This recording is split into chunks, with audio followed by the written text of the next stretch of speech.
Assalamualaikum warahmatullahi wabarakatuh. Bismillahirrahmanirrahim. Alhamdulillahirabbil alamin. Allahumma shalli wa sallim wa barik ala sayyidina Muhammadin wa ala alihi wa ashabihi ajma'in, amma ba'd. Hadirin shaimin shaimat rahimakumullah, yang insyaallah kita semua adalah calon-calon penghuni surganya Allah Subhanahu wa ta'ala. Allah akan berfirman, dari pintu mana saja kita masuk, maka Allah akan perkenankan untuk kita masuk di surganya Allah Subhanahu wa ta'ala. Salah satu pintu surga itu adalah babus salam.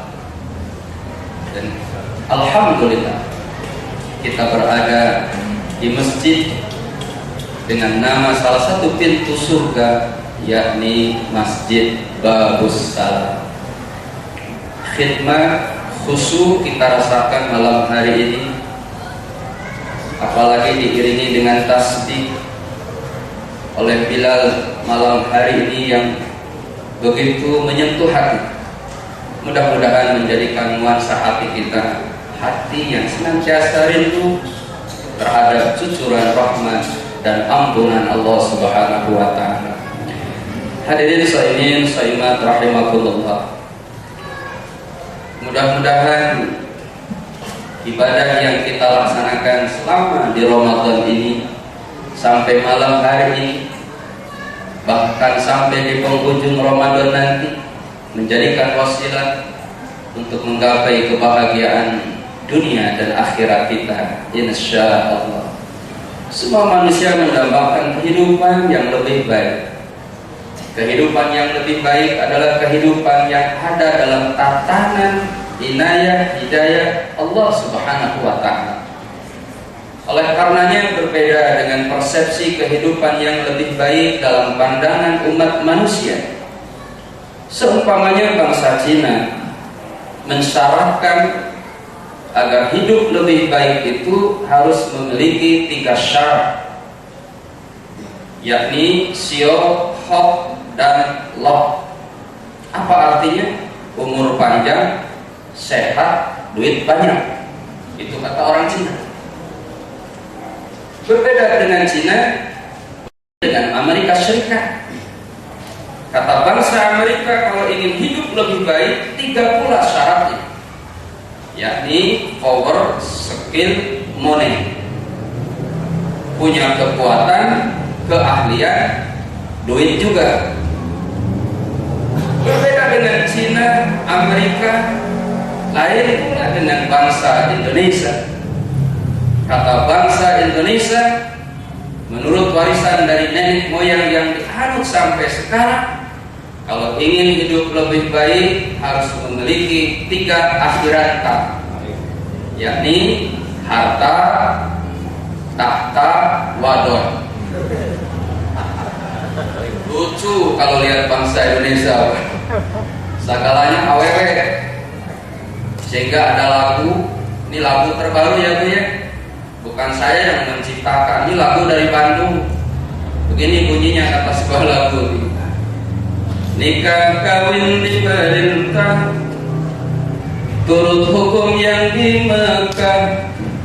Kalau hidup ingin berkah, istri pun harus bertambah. Jagalah hati, jangan kau kotori. Jagalah hati, lentera hidup ini. Ini sengaja syairnya saya rubah, Pak. Setuju, Pak? Bapak-bapak mah setuju aja. Makanya yang banyak ke Bandung ibu-ibu berhenti. Sekarang bapak-bapak yang ngantri. Ibu, bapak ini mah supaya tidak ngantuk. Ini kan hampir di 10 terakhir Ramadan. Nah, menurut bangsa Indonesia, harta tahta wanita sebetulnya tidak ada salahnya. baik menurut bangsa Cina, Amerika maupun Indonesia. Tetapi bagaimana yang 3 syarat itu memenuhi tata aturan Allah Subhanahu wa Ta'ala? Kata orang Cina, hidup akan lebih baik kalau umur kita panjang. Kata agama, buat apa panjang kalau tidak berkah? Karena yang namanya umur berkah ziyadatul khair, kata para ulama. Yang namanya hidup berkah, semakin bertambah umur, berkah umurnya pula. Makanya ada keterangan khairun nas man qala umruhu wa hasuna amaluhu. Sebaik-baiknya manusia adalah yang panjang umurnya, bagus pula amal perbuatannya. Kalau hanya sekedar panjang tapi membawa kepada mafsadat, kerusakan-kerusakan, tidak ada artinya. Maka kata keterangan pula wa syarrun nas man tala umruhu wa sa'a amaluhu. Seburuk-buruknya manusia adalah yang panjang umurnya tapi buruk amal perbuatannya. Ini saya tanya, Bu, ingin umur panjang? Ingin. Bapak-bapak ingin umur panjang? Ingin. Saya doakan sampai 200 tahun ya. Gak mungkin juga 200 tahun. Lah umur umat zaman sekarang Pak di bawah 80. Makanya di sini udah banyak yang tanda-tanda.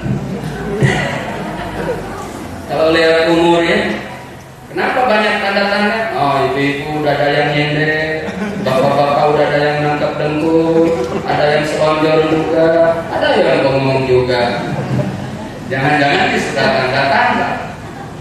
Saya waktu 2 tahun yang lalu habis ceramah di satu daerah Pak.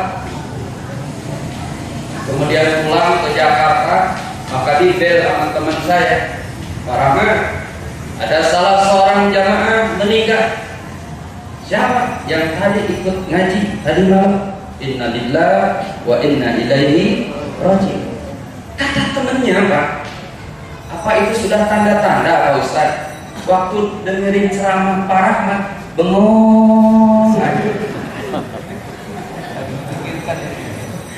Yang satu lagi menjawab, kalau sudah meninggal, coba kalau lagi hidup Bapak ngelonjor pasti nih besok Pak. Gak berani kita mengatakan. Tetapi yang di sini, yang nangkap dengkul, yang lonjor, yang nyeder, yang bengong, tanda-tanda pegel. Makanya ceramahnya nggak usah lama-lama, cukup 1,5 jam itu ya. Bapak Ibu hadirin sekalian, pertama umur panjang, iya. Tetapi buat apa umur panjang kalau tidak berkah? Yang terpenting bagaimana memanfaatkan hidup, mengelola waktu sehingga kita bisa beramal yang menyebabkan Allah ridho kepada kita. Sehat, iya. Siapa yang tidak ingin sehat? Sehat akan menyebabkan kita nikmat dalam segala sesuatu, beraktivitas, bekerja, berkeluarga, makan, minum, dan lain-lain. Kalau sedang sehat. Tapi coba kalau sedang sakit, yang manis dirasa pahit, yang lezat dirasa tidak nikmat. Kalau lagi sakit, buktinya kalau terbaring di rumah sakit, meskipun tetangga, jamaah masjid bagus salam, berduyur-duyur menengok kita sedang sakit di rumah sakit, yang bawa parcel segala macam buah ada, yang bawa bolu dengan segala mereknya, yang bawa susu dengan segala mereknya, tinggal peletet aja mata kita ya. Yang kenyang mah yang nungguin Pak.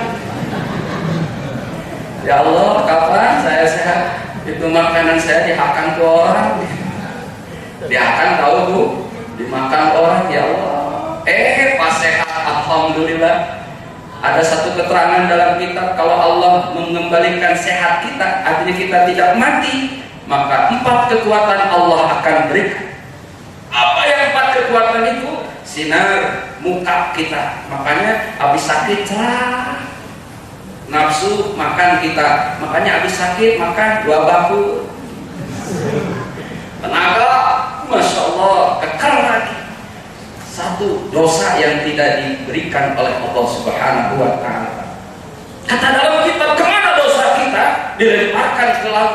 Jadi apa itu? Jadi buaya. Maka sepanjang sejarah buaya enak banget lihat kita. Walau alam riwayat itu jangan dipercaya.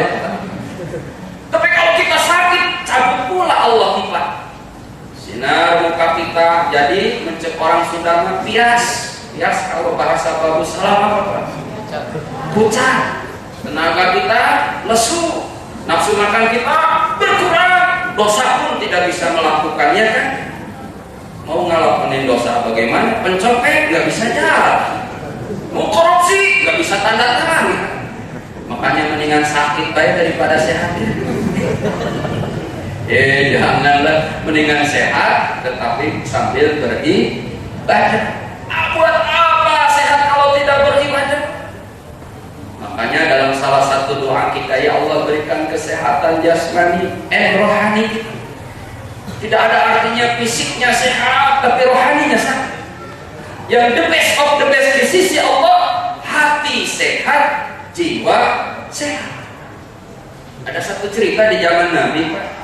Ketika Nabi seperti biasa menyampaikan pesan dan kesan tentang agama, maka disimak betul oleh para sahabat. Tiba-tiba Rasul mengatakan, yadlu'ul alaikum rajulun min ahlil jannah. Sebentar lagi akan muncul di tengah-tengah kita calon penghuni surga. Sahabat satu sama lain saling melirik, siapa yang dimaksud oleh Nabi? Ternyata yang dimaksud oleh Nabi, seseorang yang baru saja datang ke masjid, kemudian duduk di majelis Rasul, dan seseorang itu ternyata dari kalangan sahabat Ansar. Kemudian dalam riwayat dijelaskan hal ini terjadi 3 kali berturut-turut, artinya 3 hari berturut-turut. Rasulullah mengatakan, yatlu'ul alaikum rajulun min ahlil jannah. Sebentar lagi akan muncul di tengah-tengah kita calon penghuni surga yang datang diam.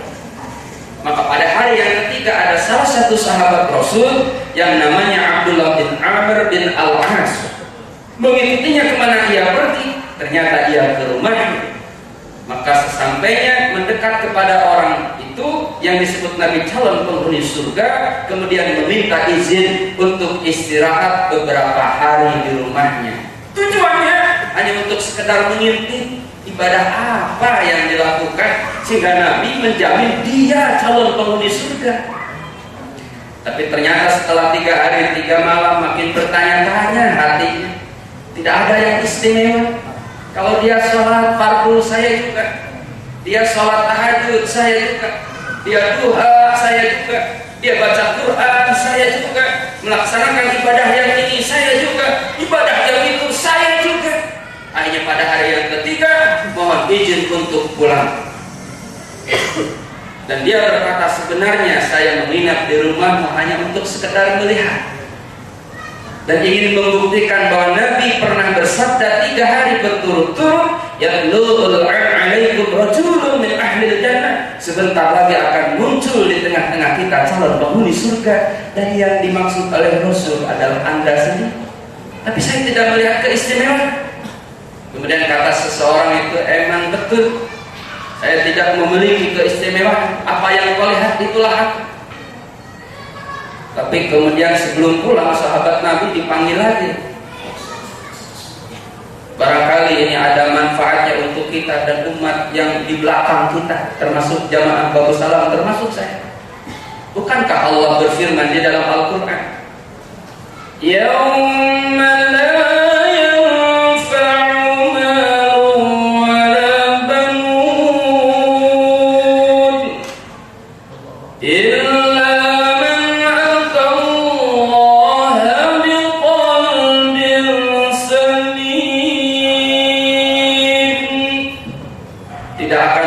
jaminan keselamatan di hadapan Allah di akhirat kelak. Kedudukan dan jabatan, harta benda, hingga keturunan yang senantiasa dibanggakan, yang akan menjadi jaminan keselamatan di hadapan Allah di akhirat nanti, illa man atallaha biqalbin salim, kecuali orang yang datang di hadapan Allah membawa hati yang bersih. Inilah kuncinya Bapak Ibu, sehingga dia dijamin calon penghuni surga. sholat kita, puasa kita, zakat kita, haji kita iringi dengan hati yang bersih. Ciri dari hati yang bersih, Imam Al-Ghazali menuturkan cirinya adalah tidak iri, tidak dengki, tidak takabur. Oh, saya mau ibadah, saya paling hebat, sumbangan saya paling banyak. Ketika saudara kita mendapat anugerah, kita bahagia juga. Ketika saudara kita sakit, kita sakit juga. Bukan terbalik. Kalau terbalik berarti hatinya sakit. Tetangga tiba-tiba beli TV 70 inch, hatinya sakit. Dari mana ya duitnya ya bisa beli TV 70 inch? Jangan-jangan tetangga yang bahagia dia kagak bisa tidur. Beberapa bulan kemudian bangun rumah 2 lantai, lagi hatinya sakit lagi. Tetangga yang bahagia, dia susah tidur mikirin tetangga. Beberapa bulan kemudian beli rumah di villa, lagi. Kalau tidak stroke, is dead. Yang ketiga, makanya kalau hati kita lapang dengan anugerah yang Allah berikan terhadap saudara kita, insya Allah jiwa kita sehat. Di samping jiwa kita sehat, fisik juga harus sehat. Maka kata Islam, sehat yang bermanfaat bukan hanya sekedar sehat, hatinya sehat, jiwanya sehat, kemudian beribadah kepada Allah Subhanahu wa Ta'ala. Kemudian unsur yang selanjutnya duit. Siapa yang tidak ingin memiliki banyak duit? Bahkan dalam bayangan orang Padang, kemana-mana pakai pesawat terbang, makan selalu di restoran dengan ikan dan rendang, ya Bu ya. Di kampung sawah ladang membentang, oh enak. Siapa yang tidak ingin? Pasti semuanya menginginkan.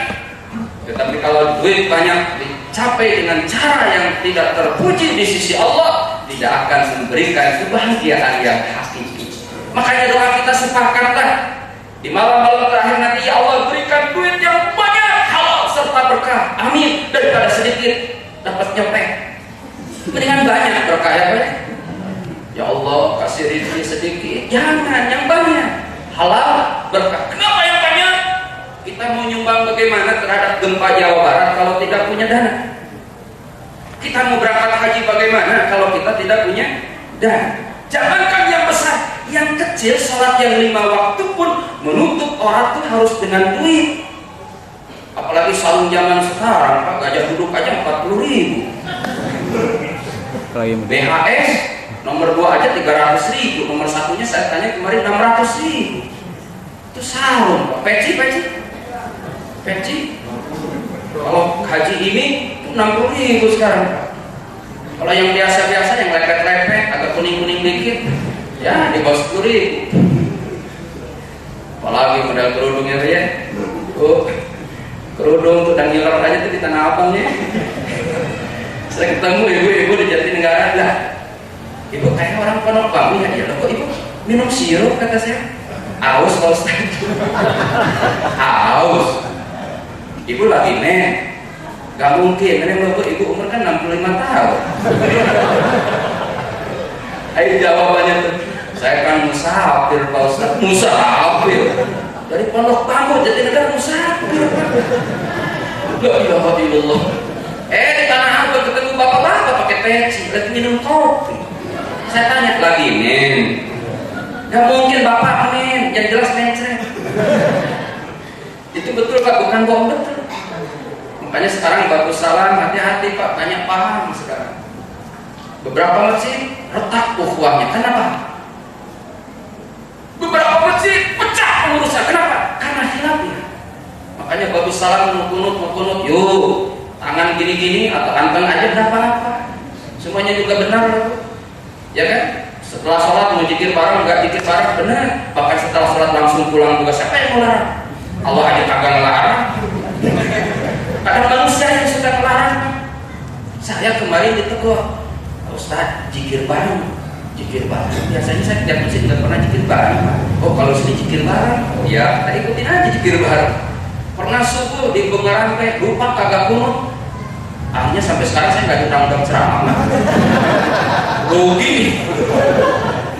Ya Allah, ya Rabbana, kata saya sampai begininya orang.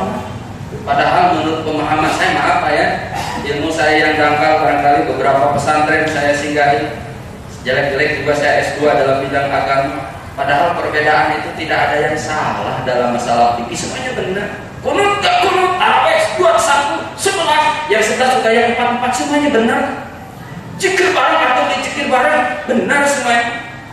Malah di surga bakal ketemu semuanya. Ini yang kunut dulu ya. Iya. Ente kan kagak kunut, itu kok di surga ya? Ente kan waktu di dunia dulu tarawihnya 23, ente kan 11, 44 lagi, singkat padat. Akhirnya ke surga. Teman kita di mana nih? Teman kita katanya dicari di semua penjuru surga, nggak ada. Malaikat kasih tahu, no lagi berenang di neraka. Kenapa penyebab malaikat? Berantem karena gara-gara hilafiyah, berantem gara-gara kumut, berantem gara-gara cikir nggak cikir. Akhirnya nggak mau ke babu salam. Kemana? Al-Hidayah juga enggak, di rumah juga enggak. Akhirnya di neraka ujungnya Pak. Makanya yuk kita lapang dada. Saya bukan sombong, bukan takabur, asyakirin masjid saya dasar permusuhan. Kenapa? Gara-gara paham. Makanya bagus salam yuk. Salah satu yang bertakar ukhuwah Islamiyah zaman sekarang ini adalah perbedaan pandangan dalam masalah agama. Makanya saya kadang-kadang prihatin, dikit-dikit bid'ah, kemudian neraka. Yang habis sholat salaman bid'ah, neraka. Yang kumut bid'ah, neraka. Kata yang kumut, ente yang ke neraka. Kemudian siapa yang ke surga kalau gitu ya? Surga kosong jadinya. Masya Allah, Allahu Akbar. Kembali kepada masalah duit banyak. Iya, duit banyak. Kata orang Amerika, maaf nih, hidup yang lebih baik kita lanjutkan karena hubungan kultur Ramadan. Power kekuatan. Zaman sekarang zaman teknologi Pak. Bapak kalau ingin ceramah-ceramah saya tinggal klik Rahmat Syukur 69.yahoo. Ramadan depan saya nggak usah diundang, di laptop aja. Tapi bayar tetap Android. Zaman teknologi sekarang.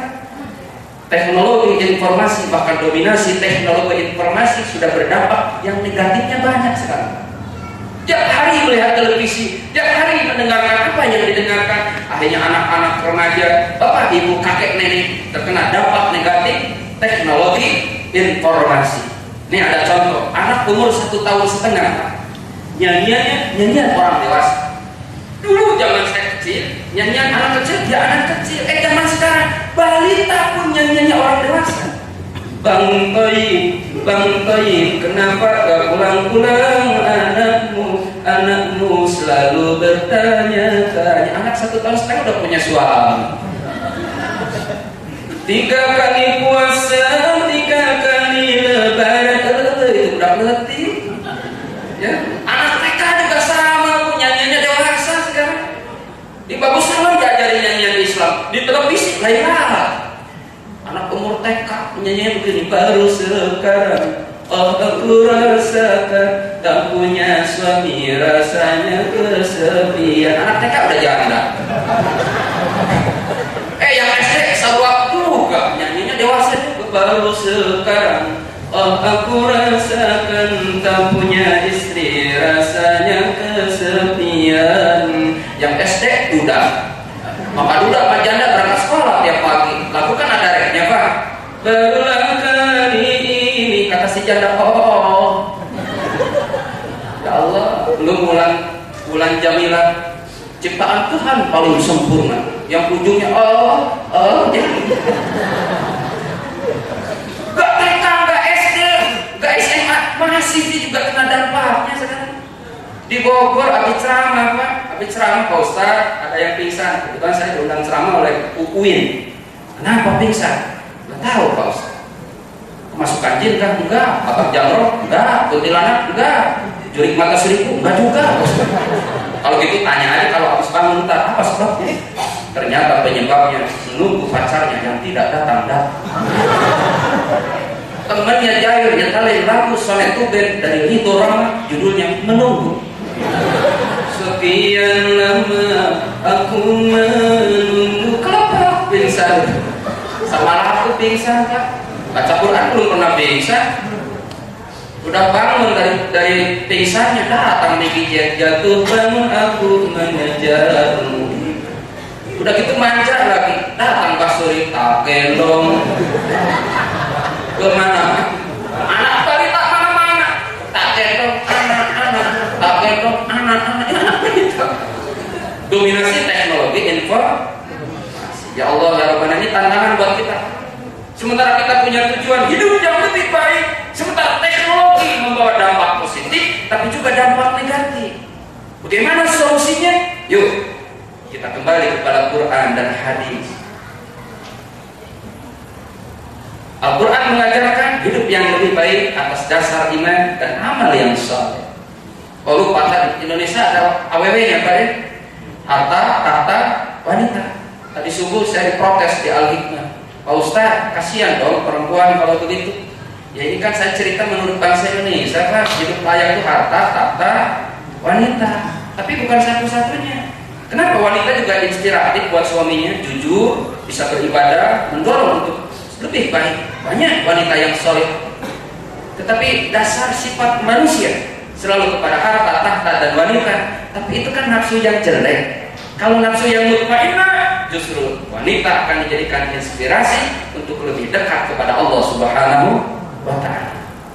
Makanya tidak ada jalan lain momentum Ramadan untuk sadar kita kembali kepada Quran dan hadis. Kata Quran bagaimana hidup yang lebih baik? Man 'amila shalihan min dzakarin aw unsa fa huwa mu'min falanuhyiyannahu hayatan thayyibah.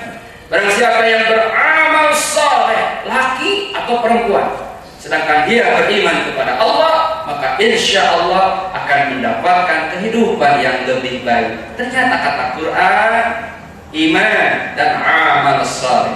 Beramal saleh, apapun profesi kita, penceramah, ustaz, guru, pegawai karyawan, pegawai swasta, pegawai negeri sipil, petani, siapapun kita, yuk kita manfaatkan reputasi dan rutinitas kita dalam bekerja atas dasar iman dan senantiasa beramal yang soleh. Inilah yang akan mengantarkan kepada kehidupan yang lebih baik, insya Allah bahagia dunia juga bahagia akhirat. Di lain kesempatan insya Allah kita akan bertemu kembali. Mudah-mudahan momentum Ramadan menjadikan kita terdidik hati dan rohani kita, fisik kita sehat. Insya Allah kita akan dijanjikan oleh Rasulullah bahwa di penghujung Ramadan ada piala yang teragung dari Allah Subhanahu wa Ta'ala. Man shoma Ramadana imanan wa ihtisaban ghufira lahu ma taqaddama min dhanbi. Barang siapa yang berpuasa ikhlas karena Allah, maka dosa-dosa kita insyaallah akan diampuni oleh Allah Subhanahu wa Ta'ala. Billahi taufiq wal hidayah. Assalamualaikum warahmatullahi wabarakatuh.